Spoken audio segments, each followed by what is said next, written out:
remember this night like it was yesterday, even though I'm 26 now and it happened when I was 12. My parents left me home with my 18-year-old brother Zach for the night, and at first I was excited because it was just me in the big house, which felt like huge freedom at the time. Zach told me he was going out for a few hours with friends and made me promise not to tell mom and dad, which I agreed to because I trusted him, and also why wouldn't I want the place to myself? He would get in huge trouble if my parents were to find out, and he knew that. At first, I thought it would be fun to be alone, especially on a weekend night. I ended up in the den where I decided to watch a scary movie. At that age, while home alone, not the best idea, which I learned the hard way. I had never been home alone for this long before, especially at night, and honestly, halfway through the movie, I started getting scared. Not entirely because of the movie itself, but because of the way the house sounded. The random creaks in the floor, the wind brushing against the windows, even the fridge clicking on periodically. Every time the movie made a loud sound, I would flinch, and I would look over my shoulder to behind the couch to the half flight of stairs that led to the main floor, expecting to see someone there. Eventually, I couldn't take it anymore, and I didn't know why I was subjecting myself to scaring the crap out of myself. I turned off the TV and ran upstairs to my room like a scared little kid running from imaginary demons that follow you the second you turn off the lights. When I got to my room, I went into the bathroom that connected both to my room and my parents' bedroom, where I brushed my teeth as fast as I could and tried to calm down. After that, I went into my room to play Call of Duty Zombies on my Xbox 360, thinking it would make me a little less scared. I played for a few hours, losing track of time and focusing on the game. Eventually, my team and I died on zombies, and I got frustrated. I decided it was late and I should go to sleep though. Not long after that point, I felt the vibration of the front door closing, and I assumed it was Zach coming back. I lay there awake, listening to the sounds of my brother moving around downstairs. Which was odd, because usually when he'd get home, he'd go right upstairs to his room. But there were weird sounds coming from downstairs for too long, where it started getting unusual. They were subtle, little footsteps or indescribable thumps and thuds. I felt my stomach start churning a little. That stupid idea to watch that scary movie was really getting to me. I got up and went to the window to look outside, expecting to see Zach's car in the driveway where he usually parked, but it wasn't there. That's when the real panic set in. I had no cell phone at the time, I was only 12, so I had no way to contact my parents or Zach without leaving the bedroom and going to one of the house phones, which felt impossible at that moment. I quietly tiptoed to my bedroom door to confirm that it was locked, knowing that the lock could be unlocked from the other side with just a fingernail. I knew that if someone wanted to get in, they easily could. I looked around and decided the only safe place to hide was the small crawl-in closet built into the wall of my room. I squeezed inside, shut the door carefully from the inside, and tried to calm myself as I listened. It was at this point that I vividly remember hoping that I was just being overly paranoid and that it actually was Zach. Maybe he parked on the side of the house instead. Seconds later, I heard someone fumbling with the door, trying to get in. And then moments later, the door opened. The person was inside my room, and I had no idea who it was or what they wanted. I stayed completely still, listening to footsteps moving around my room, feeling the floorboards creak beneath the weight of someone walking, and hearing things being moved and shifted around. Every second felt like an eternity. I was terrified that the closet door could open at any second and I could be dead. I still prayed it was my brother, but I stayed quiet, barely breathing and hoping that whoever it was would leave. I could hear them dragging something across the floor at one point, which made me even more nervous. I felt like hours had passed, though it was probably only minutes. Eventually, I heard footsteps receding and moving away from my room. I stayed in the closet for what seemed like forever, likely 2 hours, until finally, I heard Zach calling my name from across the house. His voice sounded urgent and pissed off, and a few moments later, he came into my room and called my name again. I stepped out of the closet, and the first thing he did was yell at me, asking what I was doing in there and what I had done to his room. It was this moment that confirmed to me that it was in fact not my brother who was in the house. I explained the situation as quickly as I could, still shaking and unable to stop my hands from trembling. Once he understood, we both got up and started looking around the house together. That's when we realized how bad it really was. Drawers had been pulled out, some of our electronics were missing, including TVs and gaming consoles. It was clear someone had been through the house and had taken things that were valuable. Zach immediately called the police, knowing that this was serious, and we waited together, still on edge, checking doors and windows to make sure nothing else was taken. The police came and made a report, writing down everything that was missing and asking us questions about what happened. They told us they would investigate and that we should wait for our parents to get home. Around 4 a.m., our parents arrived. My dad was furious and went straight for Zach, smacking him square in the face for being such a careless idiot, not only leaving me alone, but leaving the front door unlocked. My mom checked on me, gave me a hug, and told me she was just glad I was safe. Zach was forced to pay monthly rent from that point on to slowly pay back for all the things that were stolen and treated with extreme caution after that night. I, on the other hand, was not punished at all. I was just shaken up, terrified of what had happened, and the whole experience stuck with me for years. Every time I thought about it, I could feel the fear all over again, remembering hiding in that closet and hearing someone walking around my room, not knowing if I would make it out alive. It was by far the scariest experience of my life, and it has stayed with me, even now.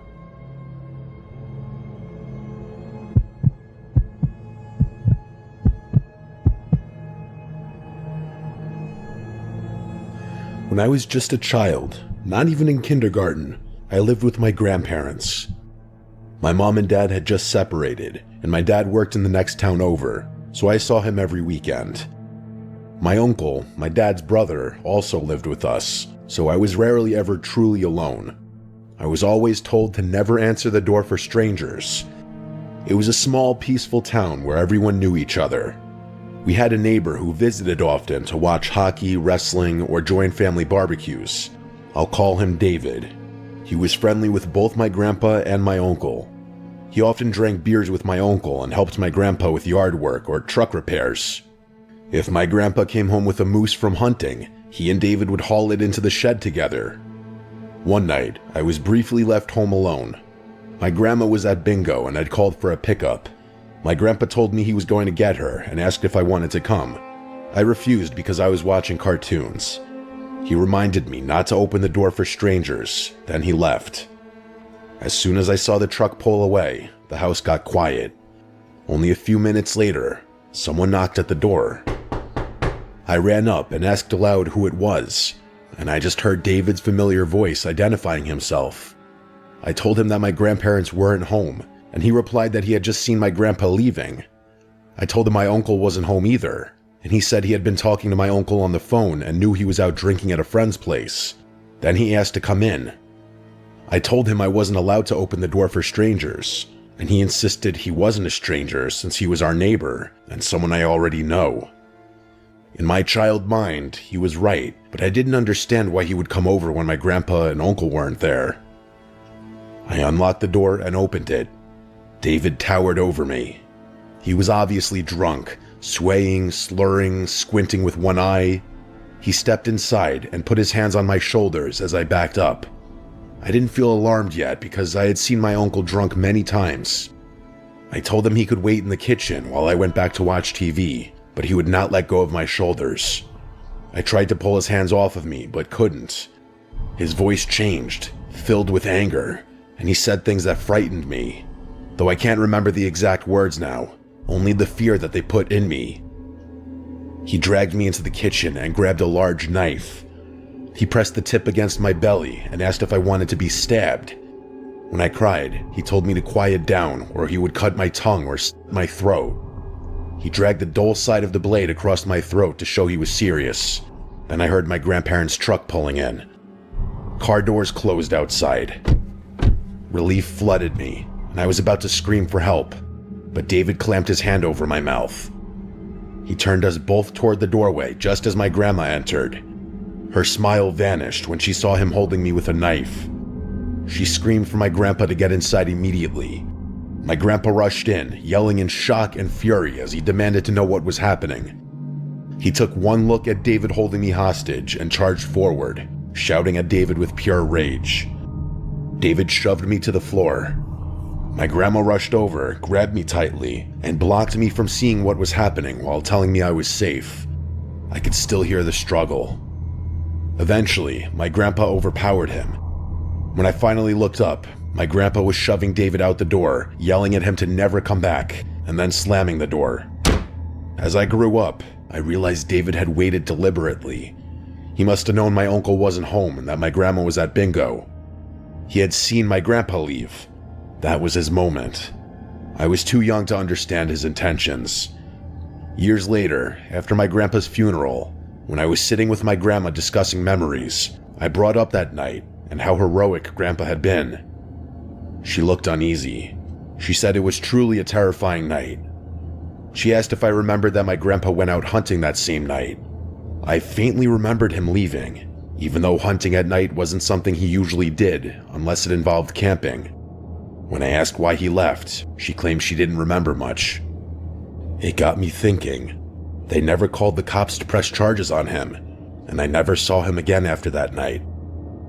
My grandpa was respected in the community. He was friends with, as well as went to the same church as some police officers, and was known to be a good hunter.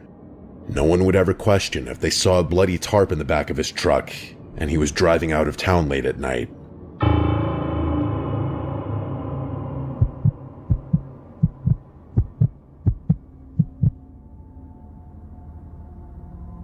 This story happened a few years ago during spring break in 2020 when I was 15.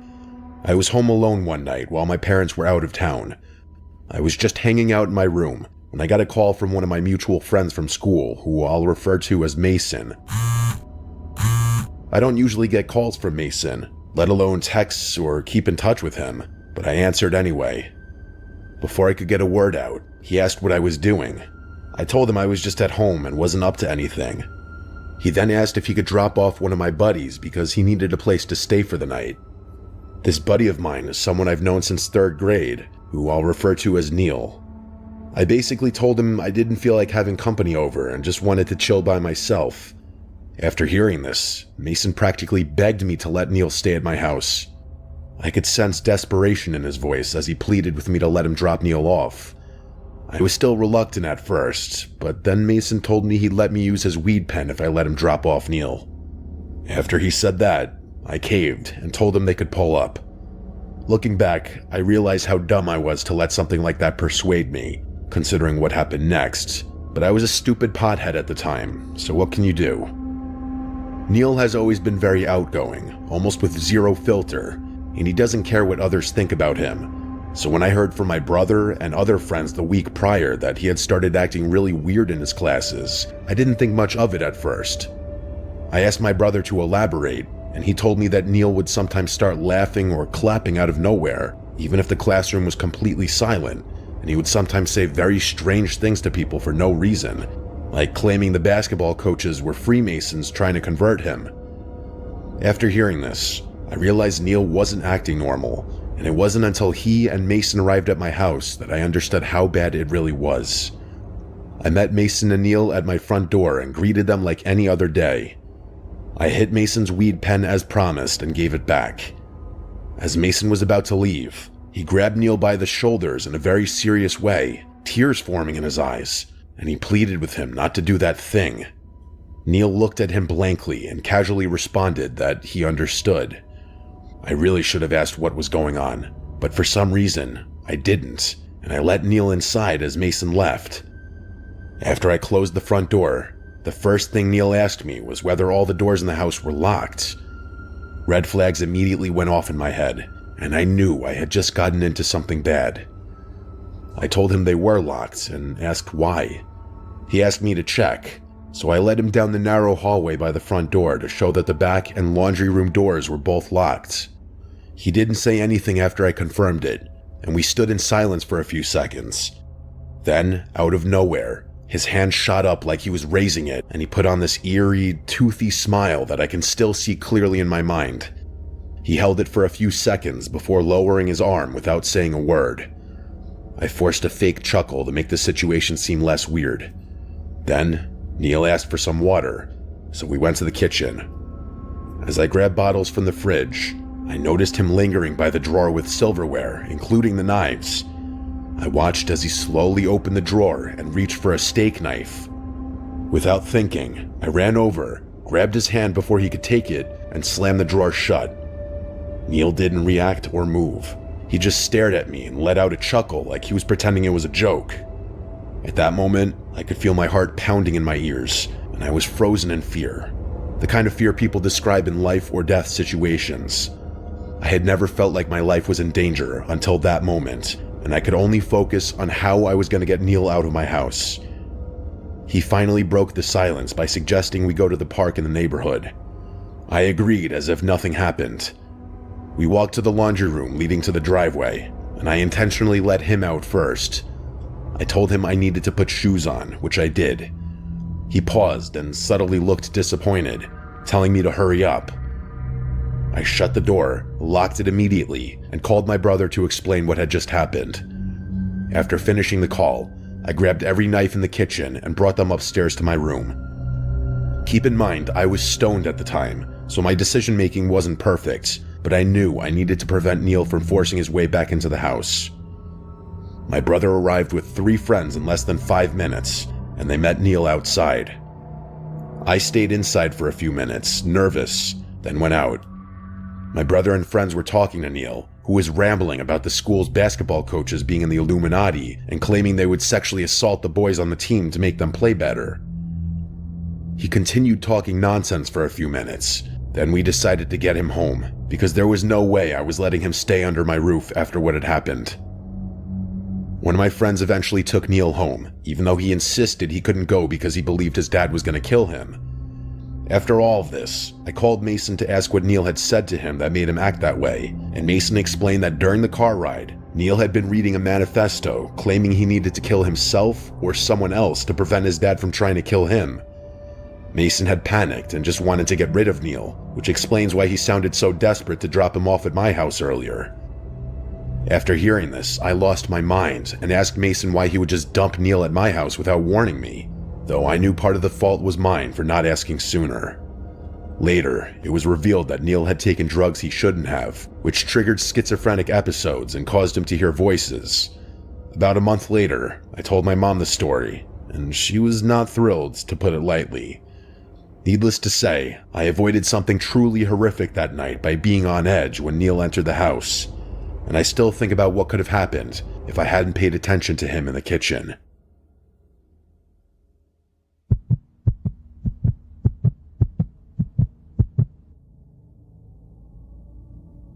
I was 10 years old when this happened.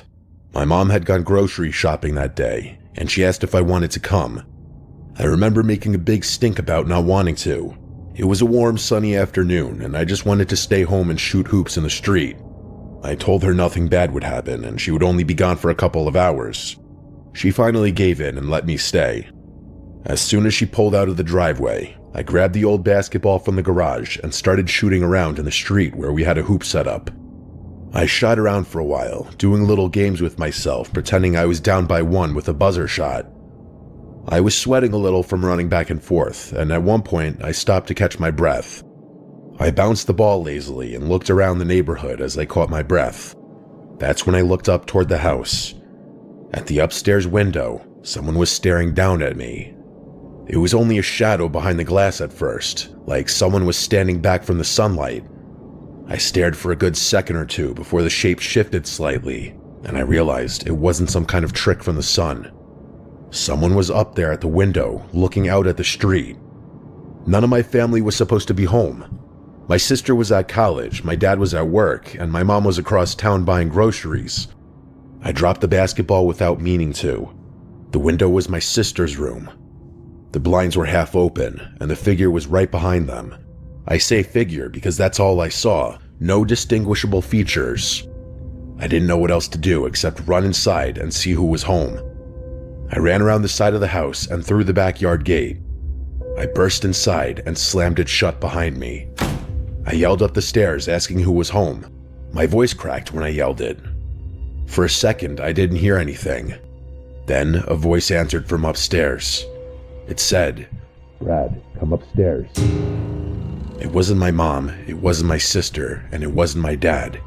It was deeper than any of their voices, but not deep like a grown man trying to sound scary. It sounded like someone trying to sound normal. I didn't go anywhere near the stairs. I ran straight through the house, grabbed the house phone off the kitchen counter, and sprinted back outside as fast as I could. I called my mom and told her someone was in the house, and she didn't believe me at first. She told me that's not something to joke about, and she said that she was almost done shopping. But I started basically crying into the phone, telling her I wasn't joking, telling her I heard someone call my name from inside, and they're at the upstairs window. She finally believed me when I started sobbing and begging her to come home. She said she was leaving the store right now. After she hung up, she must have called the police, because a cop car pulled up at the same time my mom's car turned into the driveway. She ran to me, asking where I saw the person. I pointed to the upstairs window. The police went in first. My mom followed them inside after a minute or two. I waited out front. I didn't want to go back in there. For 10 minutes, I just stood there, staring at the upstairs window. No one appeared at it again. Eventually, one of those officers came out and told me it was safe to come inside. I went in and pointed upstairs to the room where I saw the man. They checked the closets, under the bed, behind the dresser. They even checked the attic. They checked every room in the house. They didn't find anyone or anything. After the police left, my mom started acting doubtful again. She said she believed me, but I could tell she didn't fully. She said if she found out I was messing around, I'd be punished for scaring her and wasting the police's time. I kept telling her I wasn't lying. She kept saying she knew, but her voice said something else. That night, I had trouble falling asleep. I kept thinking about the voice and that shadow behind the blinds. But eventually, I got tired enough to drift off. I don't know what time it was when I woke up. It was still dark out, and at first I thought I woke up from a bad dream. But then I heard something in my room, just loud enough to wake me. I sat upright in my bed. My eyes were still adjusting to the dark, but I could see the outlines of my room. I could see my dresser, my closet door cracked open, my shelves, and across the room, not far from my bed, I saw something else. An unfamiliar shape. A tall, dark shape, standing completely still. For a second, I thought I was imagining it, but then the slightest movement made me realize what it was. It was a person, a full-grown person standing in my bedroom.